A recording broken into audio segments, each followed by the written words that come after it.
आप देख रहे हो एनपी न्यूज चैनल। आपने अगर इस चैनल को सब्सक्राइब नहीं किया है तो जल्द ही सब्सक्राइब कीजिए। Thank you very much. हर घर तिरंगाच्या नावाखाली देशभर झेंडे विकले जात आहेत। अनेक झेंड्यावरती अशोक चक्र नसल्याचं दिसतंय। ऑल इंडिया पॅन्थर सेना सज्जड इशारा देत आहे, कदापि आम्ही खपून घेणार नाहीत। अशोक चक्र नाकारण्याचं मनोवादी षडयंत्र हाणून पाडल्याशिवाय राहणार नाही। यासाठी तुमचा हर घर तिरंगा होतं का? मार्केटमध्ये बिना अशोक चक्राचे झेंडे आलेत कसे? औरंगाबादला तर जिल्हा अधिकाऱ्यांनी अशोक चक्र नाकारून झेंडा कसा काय त्या ठिकाणी उभा केला, बॅकड्रॉप कसं उभा केलं याचं आणखी उत्तर दिलेलं नाही। आंबेडकरी समूहामध्ये, मानवतावादी समूहामध्ये, संविधानवादी समूहामध्ये भारतीय नागरिक म्हणून एक संताप उभा राहिलाय। विना अशोक चक्र झेंडे विक्री कशी काय सुरू आहे? आणि अनेक ठिकाणावरून फोन येत आहेत, व्हिडिओ येत आहेत, विना अशोक चक्र भारताचे ध्वज विक्री होत आहेत। ऑल इंडिया पॅन्थर सेनेच्या कार्यकर्त्यांना, तमाम भीम सैनिकांना आणि भारताचा नागरिक म्हणून प्रत्येक संविधानवाद्यांना माझं आव्हान आहे, जर का विना अशोक चक्र कुणी झेंडे विकत असेल तर ते झेंडे हस्तगत करा। पोलीस आयुक्तांना, पोलीस अधीक्षकांना माझं आव्हान आहे की तात्काळ भूमिका घ्या।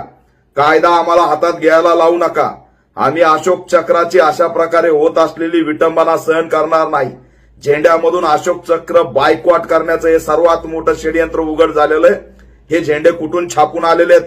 मार्केटमध्ये, शहरामध्ये फिरा, पोलिस लावा आणि हे झेंडे हस्तगत करा। जर का आम्हाला हे झेंडे दिसले तर आम्ही आमच्या पद्धतीने पॅन्थर स्टाईल दणका दिल्याशिवाय राहणार नाही, हा इशारा देतोय। खरं म्हणजे घर घर तिरंगा, हर घर तिरंगा या देशाच्या प्रधानमंत्री यांनी केलेल्या घोषणेला भारतभरामध्ये खूप चांगला उत्स्फूर्तपणे प्रतिसाद मिळत आहे।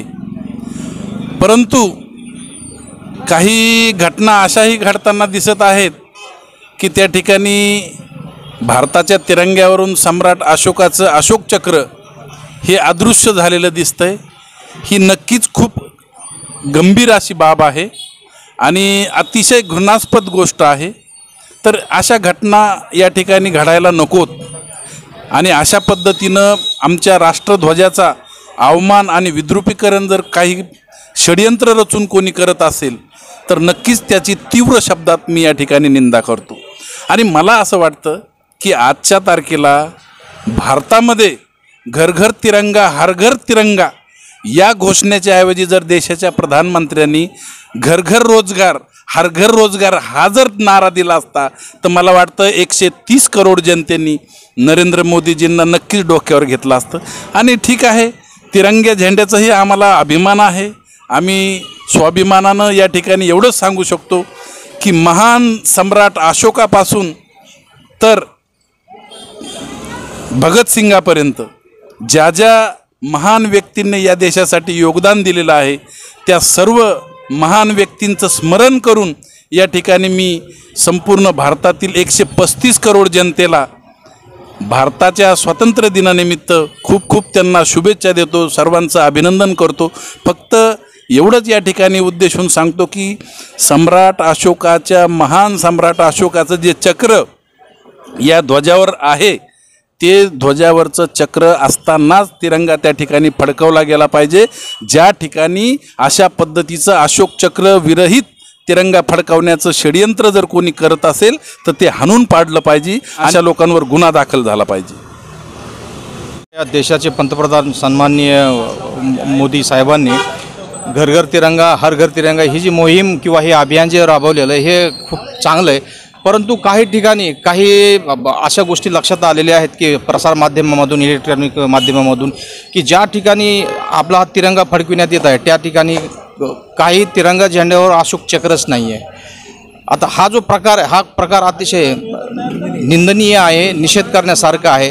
आणि ज्या ज्या ठिकाणी असे प्रकार घडतात त्या ठिकाणी खरंच प्रशासनाने त्यांच्यावर कारवाई करायला पाहिजे किंवा ॲक्शन घ्यायला पाहिजे। कारण भारत देशामध्ये कुठेही बगैर अशोक चक्राचा झेंडा फडकवण्यासाठी परमिशनच नाही आहे, अथॉरिटीज नाही आहे। कदाचित हे त्या लोकांचं अज्ञान असावा किंवा कोणी मुद्दाम करत असेल असं या ठिकाणी वाटतंय। त्यासाठी आमची अशी मागणी की बाबा इथून पुढं किंवा अशा प्रकारच्या घटना घडायलाच नकोत, यासाठी प्रत्येक स्टेटमध्ये, प्रत्येक राज्यामध्ये, प्रत्येक अधिकाऱ्यांनी याच्यावर ॲक्शन घ्यायला पाहिजे आणि अशा घटना घडू नयेत यासाठी कार्यवाही करायला पाहिजे, अशी आमची या ठिकाणी एक मागणी आहे. आपल्या औरंगाबाद महापालिकेच्या प्रशासकांनी नियमांच्या चौकटीत न बसणारे 2 लाख झेंडे महाराष्ट्र शासनाला परत केले आहेत. औरंगाबादच्या प्रशासकांची ही कृती अभिनंदनीय आहे. राष्ट्रध्वज हा नियमांच्या चौकटीतलेच असावे हे आपले स्पष्ट मत आहे. अशोक चक्रच नाही आणि काही राष्ट्रध्वज भडकत आहे. हो, तर ते आक्षेपार्ह आहे. ते असलं त्याशिवाय त्याला राष्ट्रध्वजाची व्याख्याच प्राप्त होत नाही ना. तो राष्ट्रध्वजच नाही आहे. त्याच्यामुळंच भारताचे नागरिक म्हणून आपली काय भूमिका? हां, हो तेच ना. मग ती दखल आपल्या औरंगाबाद महापालिकेच्या प्रशासकांनी घेतलेली आहे. त्यांनी 2 लाख झेंडे महाराष्ट्र शासनाला परत केलेले आहेत. ही काय त्रुटी होत्या? काय त्रुटी आहेत ते माहीत नाही, पण ते नियमाच्या चौकटीतले नव्हते म्हणून प्रशासकांनी दखल घेतली आणि सरकारला ते परत पाठवले. मेरा नाम अफरोज़ अहमद है. आज़ादी के 75वें सालगिरह पर मैं देशवासियों को बधाई देता हूं और उन लोगों को नमन करता हूं जिन्होंने इस देश की आज़ादी के लिए अपनी जान गंवाई. और जान गंवाने के बाद जब आज़ादी मिली तो इस देश का एक तिरंगा डिज़ाइन हुआ था. जब इन्हीं मनुवादियों ने इस तिरंगे को अपोज किया था और 3 रंग के बजाय इसे अशुभ कहकर एक रंग में कन्वर्ट करने की बात की. आज आज़ादी के 75 साल के बाद भी देश में ये चाल चली जा रही है. देश से बढ़कर धर्म को महत्व दिया जा रहा है और इस वजह से ये आग पूरे देश में फैलती जा रही है. लोगों के दिमागों में विकास के बजाय धर्म ज़्यादा हावी होता जा रहा है और तारीख गवाह है, दुनिया ने देखा है जिस देश में भी धर्म को ऊंचापन मिला है वो देश तबाही की तरफ गया है.